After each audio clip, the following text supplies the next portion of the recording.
So across the country this morning, UUs are celebrating their first in-gathering services. We're not the only ones doing this. Summer vacations are over, and we're all ready to settle back into the school year and the church year calendar. Those still in school might be glad to see their old friends again.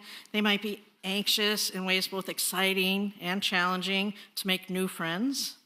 What will the new year bring? What will we learn together? What are the new ways of being that we want to try out or engage in? Here at church, at the beginning of the new church year, we might feel some of those same feelings. It's the start of a new year, and it brings hope, and it also brings some worry. It brings curiosity. It also brings commitment. It brings new ways of thinking, and it brings all of the feelings. As UUs, we have a beautiful way of ritualizing the ways that all of these things come together in our annual water communion service. UUs like you are sitting in the pews and on Zoom across the nation with containers of waters from their travels, from places far away, from where they live, from their very own homes. Some folks bring water from loved ones' homes or from streams near their favorite hiking spots. Though the water comes from different places, it represents not the locations of places, but the location of our hearts. We are the water, and the water is us. And if we know one thing about water, it's that water never stays in one place in the same form forever, completely. Hundreds of millions of years ago, the upper Midwest was covered by an ancient sea that was populated by so many shellfish and other small invertebrates.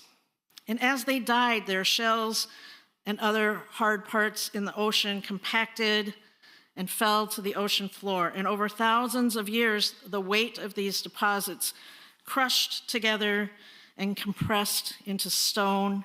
And eventually the land rose up from the sea and the waters receded. And this is a true story, by the way. But this limestone remained. And that's how we know it used to be a sea, because there's limestone in the upper Midwest, and it's made up of millions years old crushed seashells. And then the ancient climate shifted, as climates do, with or without our help, and the upper Midwest got very, very, very cold, colder than even it is now. And glaciers covered the landscape. So this was about 12 to 75,000 years ago. And the glaciers covered as far as you could see, and in a lot of places they were like a half a mile thick. But then, as it does, it changed again, and it got warmer, and the glaciers melted. And the water from the glaciers left behind tens of thousands of lakes. Some of these lakes were tiny, and some of them were enormous, so much so they called them Great Lakes, and even Superior, or Gitchigami, the Great Sea. The land where the many lakes are is called Minnesota, which is, in the Anishinaabe language, it means clear blue waters. Sorry, I'm getting a little... Yeah, I felt some heat. It's not fire communion yet. One thing at a time. So Anishinaabe, Minnesota means clear blue waters. Now, there's one lake in the north that's called Lake Itasca, and its name means true head. It was indeed formed by these melting glaciers, and it's also fed by a few local streams. It's a modest-sized lake in size, and aside from its beautiful scenery, its good fishing, and its exceptional wild rice harvest, it's not really a lake that would be worth mentioning, aside from the other tens of thousands of lakes in Minnesota, except for one thing. There is a tiny stream that flows out of Lake Itasca on its north shore, and the Anishinaabe call it Father Waters, or Great River, which the word for in Anishinaabe is Mississippi. I think I have a picture. Do we have a picture? There you go. So let's see, on the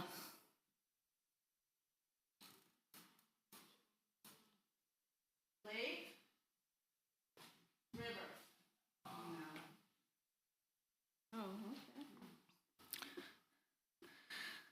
Now it starts without much fanfare. It's just a gentle little flow, never rushing, really. In the drier years, it's barely a trickle over those rocks. They've put the rocks there so that we can walk over the source of the mighty Mississippi. And many Minnesotans make that trek each year. And yes, many UUs bring water from the source to their water communion services. And from those humble beginnings, the Mississippi winds its way all the way from the land of 10,000 lakes to the Gulf of Mexico. Sorry. That's all caps in my script, just so you know. The Gulf of Mexico. And in doing so, it becomes the fourth largest drain basin in the world for other water sources in the United States, with all or parts of 32 states draining waters into the Mississippi and 2 Canadian provinces. It's water from the Rockies all the way to the Appalachians, from the Great Lakes all the way to the Gulf. It's a huge area that contributes to the Mississippi. Now, one drop from Lake Itasca takes about 3 months to reach the Gulf. And of course, join with all of these other waters along the way. And when they get to the Gulf, they pour out 16,792 cubic meters of water per second. Yeah, and I was like, well, can't wrap my head around how big that is. So I checked, and it's about the equivalent of 500 20-foot long shipping containers per second of water going into the sea. And every drop carries its own story, its own journey.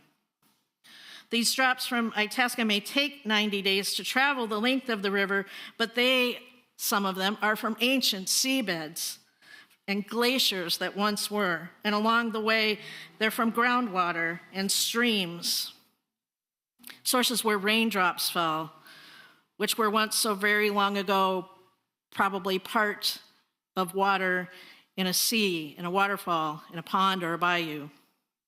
Some of the water even flowed through us at one time, as our bodies are made up of mostly water, since we are living things, and all living things are made up of water. So that each molecule of water is not just from here or there, but it is flowed through and given life to everything, to you, to me, to the elephant, to the octopus, to the desert scorpion, to the high-flying eagle, to the dandelion, to the mighty redwood. Water is life. Many Wakochni, water is life. As it flows through you and me, always returning to the sea, to the clouds, to the animal, to the plant, to the stream, and so on and so on and so on. From me to you, from each to another, and this is the gift of this water communion. We're invited to remember that we belong to all of it, and that, like the water of this life, whose form is constantly changing, so too are we. Sometimes we need to cling to something near like a dewdrop on a tender leaf. Sometimes we need to rage like floodwaters that change the landscape, perhaps during election season. Other times we are calm and serene, like one of those northern Minnesota lakes. And lots of times we might feel like we're evaporating with nothing to hold on to, unsure of what comes next. Lots of times we feel like that. But here is the good news. There is no water molecule in nature that exists alone, naturally. We need one another. We don't go through life, we don't go through change or transformation without one another. Even though it feels like we are sometimes, that is not the truth. We are not alone. There are a quartillion times a quartillion, which makes an octillion. I can't even fathom how big that number is. That's how many water molecules there are in our body. Right? All of those molecules work together every day to pump our blood, to make the air breathable to us, to digest our food, to keep all of our organs functioning, to enable us to think, to feel, to smile, to cry, to react, to remember. Water communion reminds us that we are all part of a bigger system, a bigger cause, a bigger dream, because like those water molecules, we come together in ways both seen and unseen to shape this life we share. And here we are, returning to the sea once again. So it goes, and so it goes, every time we come together. Blessed be, and amen. So now is the time to engage this water communion ritual, this beloved ritual. Now, I have added to our gathering bowl water from the previous 3 years of your water communion services that were frozen by the ministers before me, that I've thawed and placed in the bowl. These waters represent dreams that have come to fruition and those that maybe you had to let go of. They represent times of struggle and the resilience of this community. They represent our ongoing commitment to do good in the world and take care of one another. These waters are from friends who are still here, from those who have left and gone somewhere else, and from those who have passed away. These waters are our living memory and our hope for the future. Now, in a moment, the ushers will come forward and they will release you row by row, and we invite you to bring your water up and put it in the bowl. And when you're doing that, there's the microphone there. If you'd like to say a word or two about what you're carrying and bringing to our gathered water this morning, we invite you to do so on the microphone. You might think about what hope or gratitude, curiosity or concern you're carrying. Like the waters flowing from the rivers and streams, we return to the sea that is this community. Let us begin. Some of that water, I was noticing all the vessels. We have prescription bottles, spice bottles, lots of jars and water bottles, one sippy cup, and one flask. And what? Oh, and a mister. Yeah, we had some of it misted in. Speaking of water in its many forms. Some of these waters that we've gathered will be used to water our garden. Some will be set aside to be added to the waters of future communion rituals.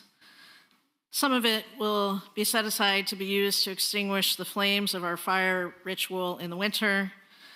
Some to water the flowers in the vases in our flower ceremony in the spring. And we're going to use some of it, just a wee bit of it today, to bless our social hall and kitchen. But before we do that, will you join me in the spirit of prayer as we consecrate these waters as a sacred symbol of this community with this litany that I adapted from Runaway Homily. Your part, when I raise my hand, is to say, "This water is sacred." Let's practice. This water is sacred. Good job. This water is sacred. It is made sacred by the many hands that have poured it with intention and love, the many stories that each drop contain, the many lives surrounding it in this unique moment, connected by commitment and faith. This water is sacred. May it continue to flow through this community with shining reflections of the unique gifts that its members and friends bring. This water is sacred. May it continue to nurture this community with sustaining hope as we look toward our future together. This water is sacred. May it continue to bless this community with a loving reminder of our collective responsibility to one another and the world. This water is sacred. May its ripples be a reminder that the changes and growth within this community bring movement and transformation to the world beyond our doors. This water is sacred. May its purity offer grace to our community and the willingness to forgive ourselves and one another when we make mistakes. This water is sacred.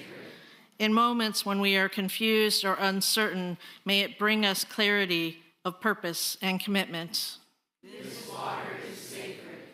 In the moments when the reservoir of our hearts and spirits are drained by sorrow or pain, may it replenish them with the certainty that we are surrounded by a deep and abundant love that will not let us go.